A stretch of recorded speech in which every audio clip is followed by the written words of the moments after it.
the really righteous one, the really truly pious one, understands the nature of his animal. It would seem that if you see in creation a certain level of the manifestation of the creation of God, and you understand that part of what we're responsible to do in this world is to be sensitive not only to people, so the tzaddik, the pious one, understands and considers. Yodea means to know. Yodea means to consider. Yodea means to be sensitive to the nefesh behemto. There is a teaching in the midrash that our father Abraham was inspired to be kind to people through the kindness that he learned about of another great man to animals. And the story goes as follows. The midrash teaches that Abraham meets the son of Noah, meets Shem, the son of Noah. That's the most outstanding of the three sons of Noah. As you remember, Noah had three sons.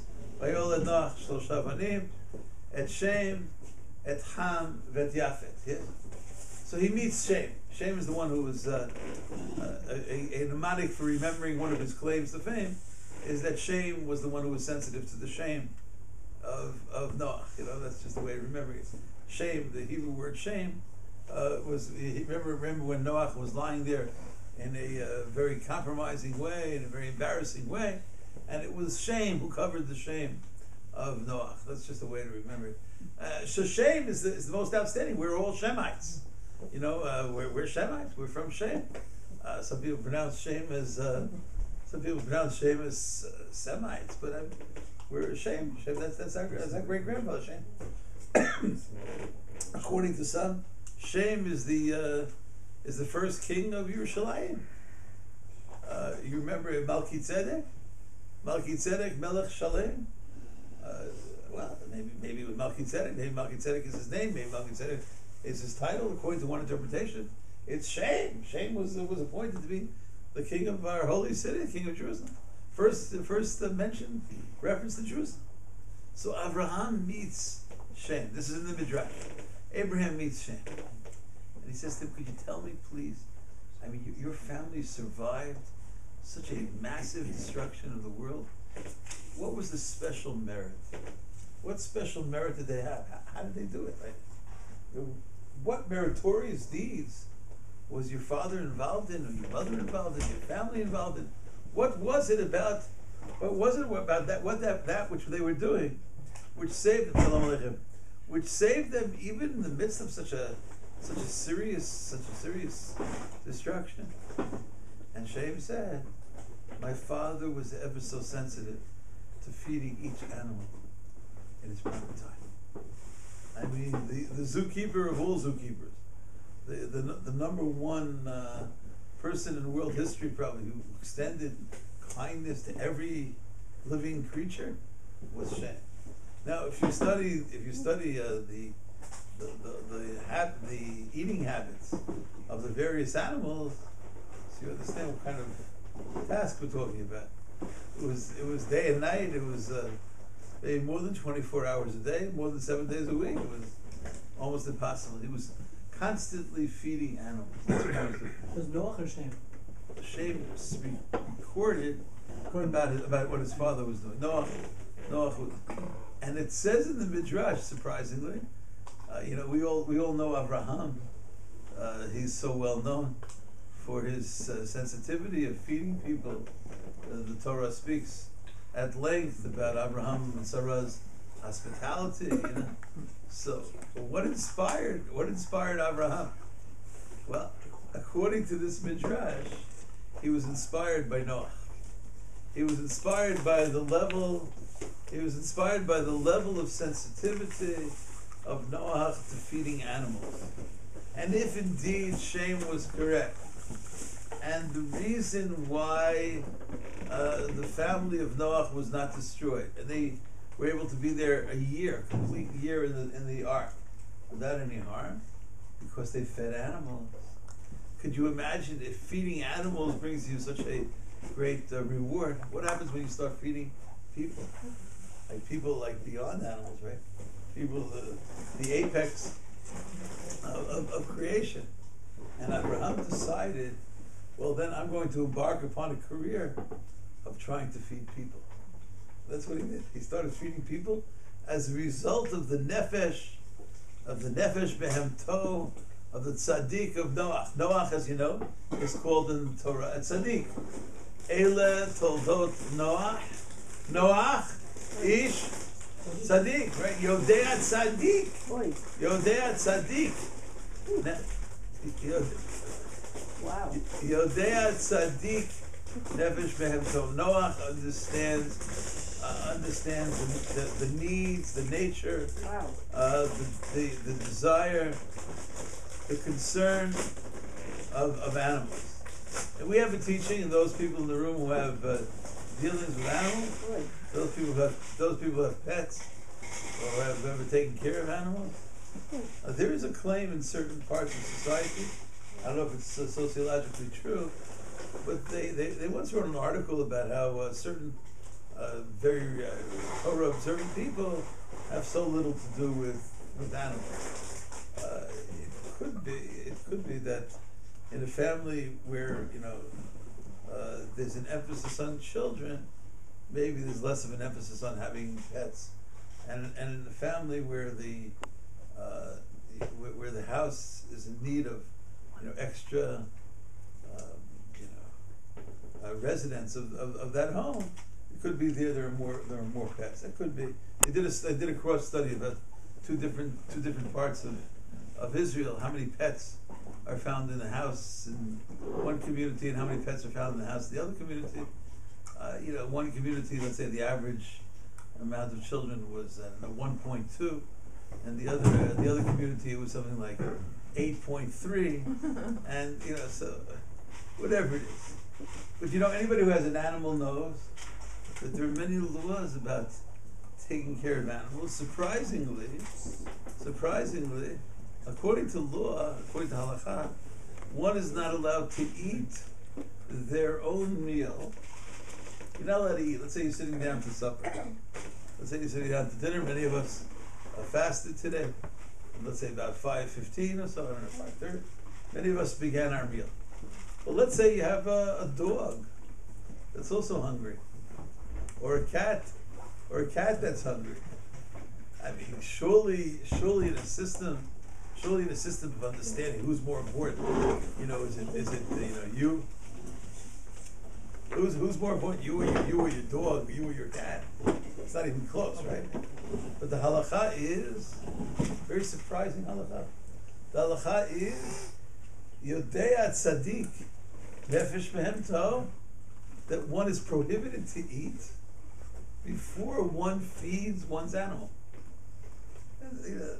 You're not allowed to eat. You're not allowed to sit down and eat until, one second. Let me finish. You're not allowed to sit down and eat until your animal. Come on. I mean, we love animals. We're concerned with animals. But before me, before. V'natati esev, they quote a pasuk. V'natati, we say it all the time in Kriyat Shema. V'natati esev, v'sadecha levhemtecha, v'yachalta v'sabata. Very unusual order. God says, I will give food. I will give, esev, various forms of growing grass and growing roots. I will give. Esev b'sadecha livhemtecha, in your fields there'll be food for your animal, and then you will eat and you will also be satisfied. But that's not the way we would think it should be written. If God is providing food, so provide food first for the people. V'achalta v'savata and v'natati esev b'sadecha livhemtecha. Very strange teaching. Very strange teaching. I mean, and there are laws in the Gemara that if somebody's, about to eat the bread, you're not supposed to talk about matters which have nothing. It's something called the hefsek. You're not allowed to talk about unrelated matters, because now you're saying the blessing on the bread. But anything which is related to eating the bread, you're allowed to talk about, right? So the Gemara talks about, well, maybe are you allowed to say you're supposed to have salt on the bread? Can you say, give me some salt? Is that considered a hefsek? Is that considered an interruption between the concept of the blessing and the consumption? Well, maybe if you're only allowed to eat the bread with salt, I mean, our bread except for salt-free bread, I think, all the bread has salt in it, so maybe it's not a problem, or it's already seasoned. And then the Gemara says, well, what about the fact that can you say, make sure the animal has something to eat right now? You're saying the blessing on the bread, right? You're starting your meal. Oh no, I can't start my meal. What about Lassie? What about what about Nimrod? In Israel there are many dogs called Nimrod. I mean, I don't know. How can I have to take care? I have to take care of the dog. And maybe since you're not supposed to eat before you take care of your dog, because maybe that's also not a hefsek, because you can't eat the bread. Anything which stops you at this moment from eating the bread means it needs immediate. So we have two comments. Yes, what to say something? So yeah. I was going to say, when those laws were written, it was probably people didn't have dogs and cats as pets. They were thinking about their donkeys and their camels. Beautiful. They were working so hard in the oxen. Amen. But even when Rebecca met Isaac, she was telling him, right, water for you and water for your camels together. Correct. The Gemara distinguishes that the halacha distinguishes maybe between drinking and eating, and maybe drinking. One is permitted to drink before one is. There is such a level of concern. There is such a level of sensitivity. And in our pasuk, Yodea tzaddik. I mean, we would think that it's tzaddik. Tzaddik we generally speak of a person who has perfected certain levels of activity. I mean, in terms of following the pathways of the Torah. But in our pasuk, the one who is sensitive to Behem Tov is a tzaddik. That's a form of a tzaddik. I agree with your comment, Maureen. I mean, many of the people that was their whole livelihood was connected to the plowing oxen and the cow, which was providing the milk, and the sheep, which was providing the wool. Surely that's and maybe it's a concept of appreciation of these notions. Those were working animals versus pets. Well, I think in halakha at least in halakha, it's included in the same kind of category of Yodea tzaddik nefesh behem. I accept your comment. In other words, Maureen wants to say that maybe there's a difference between when you just have like a pet, or when you have an animal which is so much part of your attempts at making a living. That's part of your livelihood. Your livestock is part of what you're about. So maybe there would be more of a requirement there in terms of. I know that in the army, and police maybe also, they have certain trained animals. They have dogs and horses. They treat them like almost like members of the army. I mean, with military respect, so to speak. And I'm not kidding. Now there are those who want to say that our society has gone overboard. That could be the end of the sentence. The end of the sentence speaks about the mercy of the wicked being really a form of cruelty. That means you need some kind of balance. To what extent should people be involved in just knitting and crocheting for their animals? And what extent should there be, expensive motels for leisurely vacation spots? How much should one spend on the burial plot of the animal? To what extent should there be, eulogies about and they did a study in one major city in the United States. I think it was Los Angeles, but I don't want to say anything bad about Los Angeles because, maybe it wasn't. I think it was Los Angeles. They asked a certain group of high school students if given A or B, there's no C, A or B, Grandpa if you could save, if you're in a position to save in an accident another human being whose life is going to be taken away because they're in immediate danger, or you could save the life of the family pet. Which one is your moral choice? And it wasn't even close. They felt that the family pet is part of the family, whereas this stranger, what do I have to do with this? What do I have to do with the stranger? This is okay. So you need balance. You need balance. There is a teaching in the Torah, a very fascinating teaching which I never understood, which the Orach Chaim expands upon. The Orach Chaim is one of the great commentaries on Torah. He includes also many concepts in Kabbalah. The Orach Chaim writes about the first reference in Torah to a name of a holiday which we observe for about a week a year.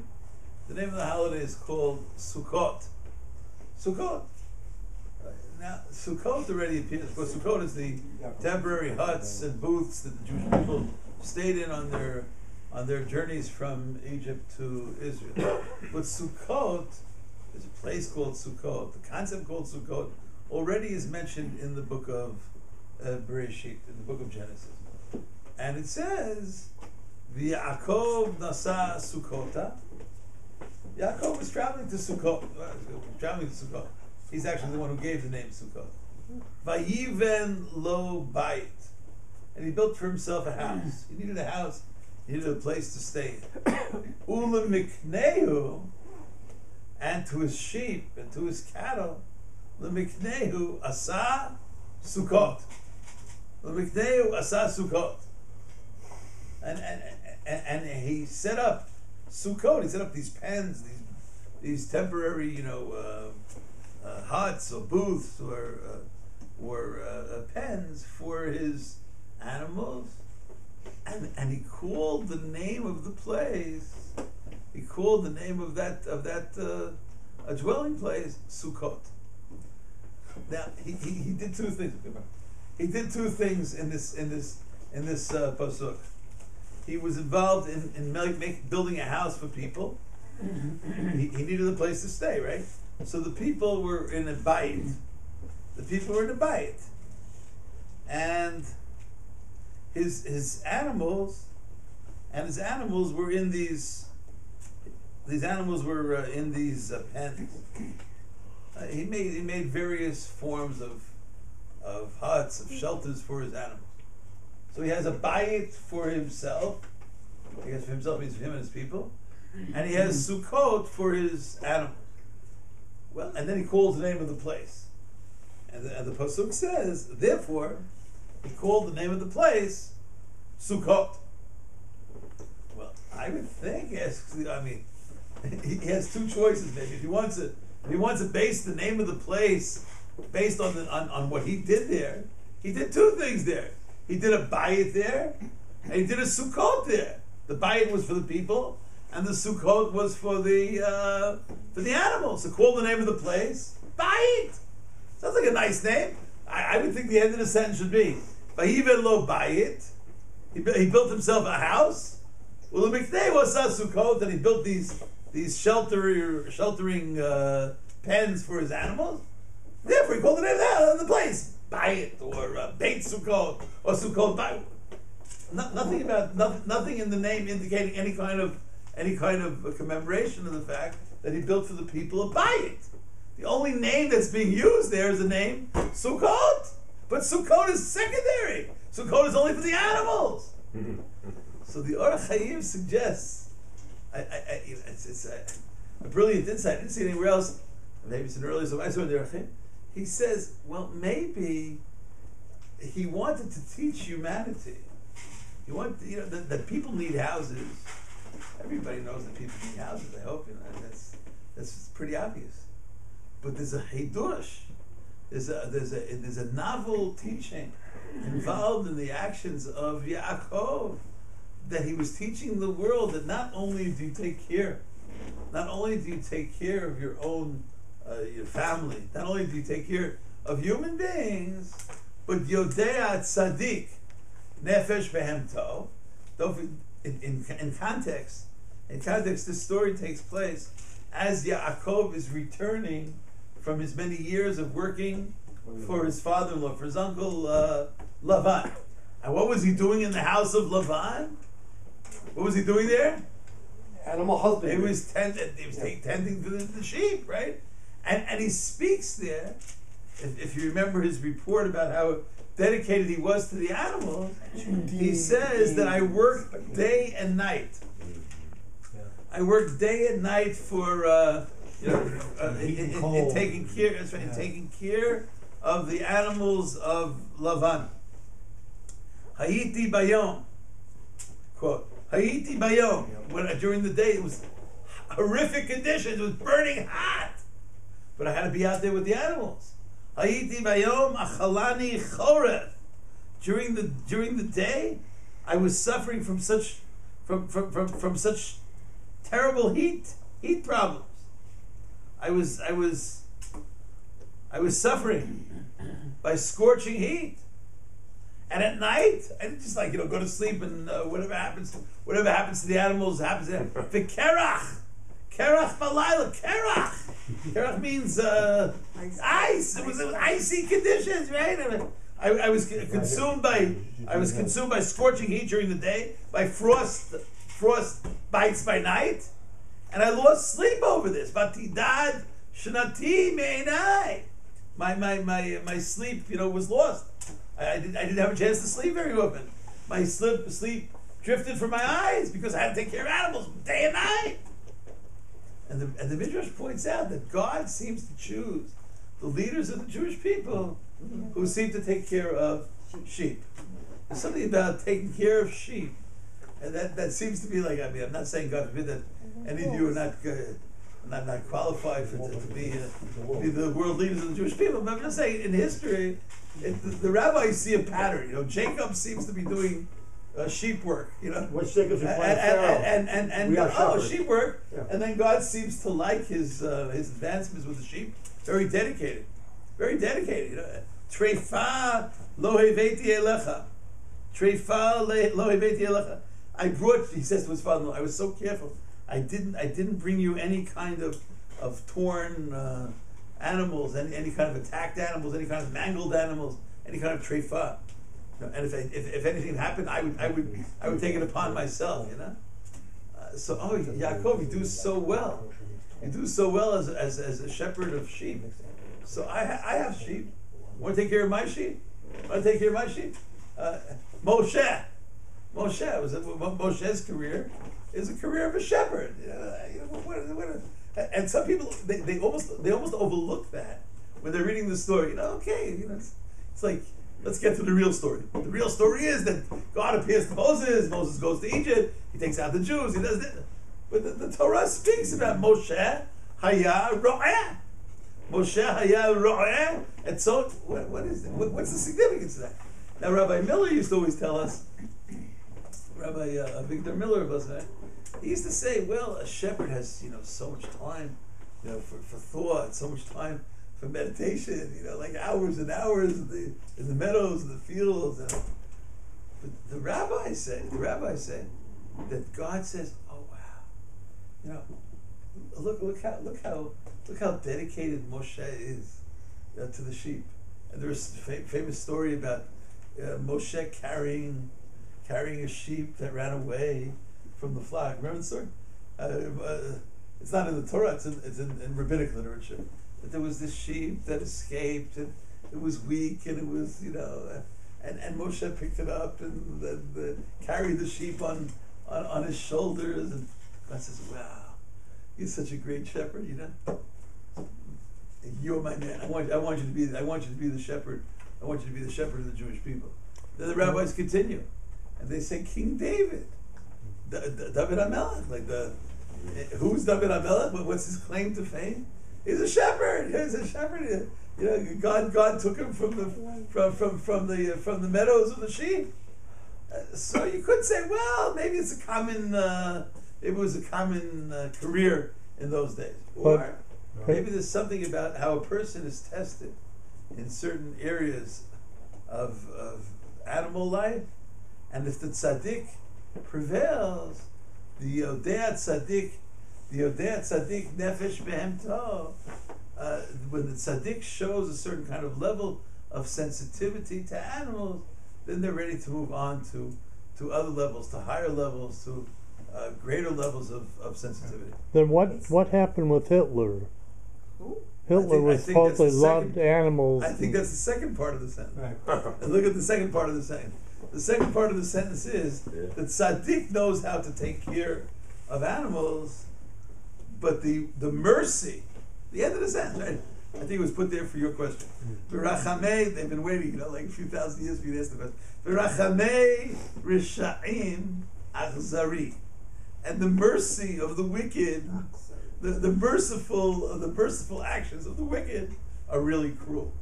Like, and the commentaries, what is this? We're talking about being sensitive to animals, and then suddenly in the middle they talk about the merciful actions of the wicked are cruel.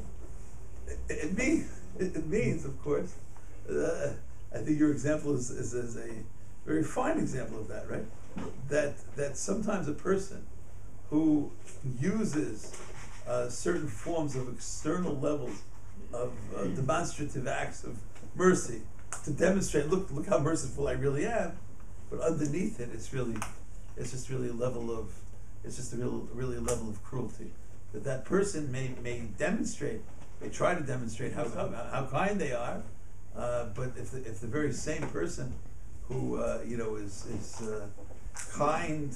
is kind to animals and cruel to babies, so you understand how kind such a person is, right?